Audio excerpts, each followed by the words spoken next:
Okay, so you've all drawn something at some point on a piece of paper, and I've scanned it in for you, and I've uploaded it to Google Classroom. If you didn't want to do it on paper, I could always give you a tablet, and you could sort of loosely sketch your idea out in Illustrator as well. So that's always an option, just for the future. So let's go to Classroom, and I picked out a scan already. So everyone's scan should be up here if you handed it to me. The one tricky thing we have to remember is we need to go to the corner, the three dots, open in a new window, and then your download button appears. Okay. And your download will either show up in the lower left, upper right, and then we're ready to drag it into Illustrator and just drop it into our blank screen here. So we made all of our sketches on our standard letter size printer paper. So we probably just have to rotate it. So which one will I make today? As we know, we're only going to draw one of these quadrants, we could say. So maybe I'll do the pirate one today.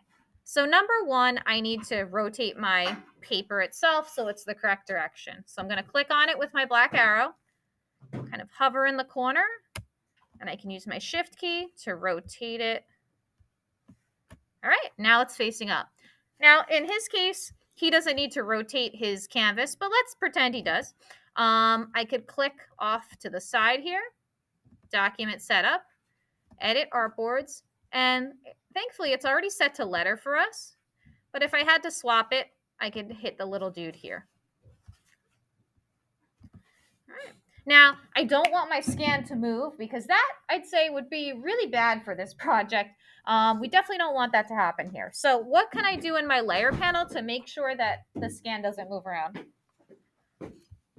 Lock it. Perfect. So I'll hit that blank spot next to the eyeball, and that way I know it's locked. I have to make a new layer on top so I know I can do all my work on there. I can make as many layers as I want on top of it, to be honest. Like I said before, you only need to fill up a little quarter of this paper. And with a lot of you, I talked about varying your sizes. So what I recommend doing is drawing one of each of your items on here to begin with. So I'm not going to draw every flag, and I'm not going to draw every anchor. I'm just going to make one of each, and then I'll be able to duplicate them as I go along. That's going to give us some really nice uniformity. And of course, I can always deviate from the sketch I had in the beginning. So Control plus, and I'm going to zoom in on the pirate area here. So for the first day or two, I'm not really concerned with the placement of where your objects are going. I'm more concerned about you getting your drawings done and done well. Let me start with the anchor. So I think I'm going to use just a pen tool for that one. I'm probably not going to pick pretty colors to start. But I can go to Windows swatches if I want some just standard colors. If you lose your swatches, hate when that happens. You can go to the swatch library and go to web. Web is one option. There's a few of them on here. Or sometimes I go to the neutral ones too. But you can pick out different ones, or the default. That was it. Forgive me. And I usually do print. That's usually the standard. Okie dokes. I'll go with just a gray for today for a pen stroke. And I think in this case, I'll just draw a bunch of different lines. Escape to break my lines.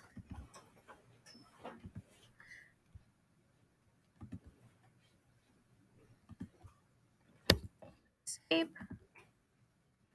Now, if I want to make my lines thicker, what could I do? I've selected all my lines. What could I do to make them thicker? Yep, increase the stroke right up here at the top. Thank you. So that's one option.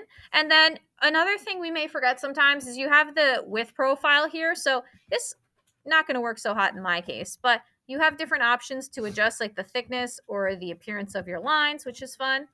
You could go here and adjust like the type of line. Again, not going to work great for me, but you've got a menu here with all different types of drop downs, and you could change the way like your brush tip is going to appear.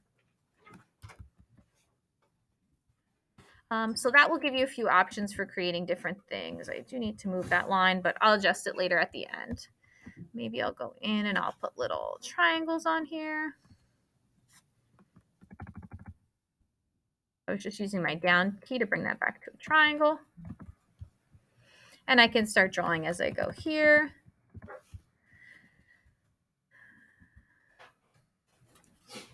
So I could add the different elements that way. That's one way to start.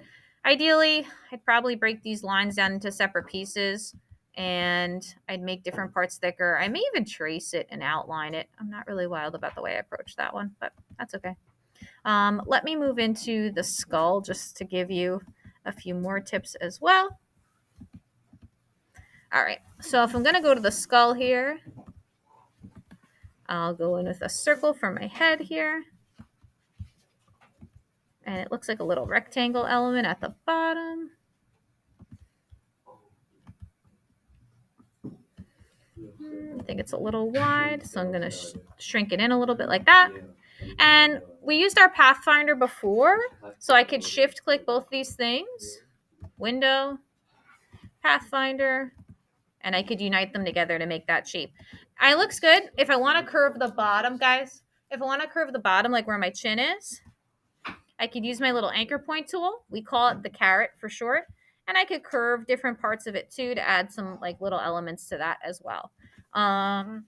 So I would, if you can in your layers, you can create separate layers for different things. So maybe I'll keep my skull on a totally different layer. I can even rename it like this, skulls, anchor. And then later on, actually, I usually wait till like the last day, but we usually make a layer underneath and we could put like a background square for our background color. That's usually the best way to approach it.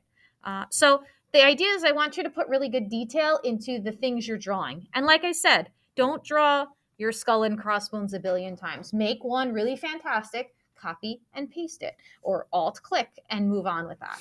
And then like after we're done with the drawings, which should be like 2-ish class periods, I'm going to go in and I'll show you. We'll end up cutting the designs so they repeat and they work better a little bit later. Okay. I'm trying to think if there's any other fun functions I could show you to kind of jazz up your drawings and your designs. Any other questions so far? Okay, let's start with that for now. Yep.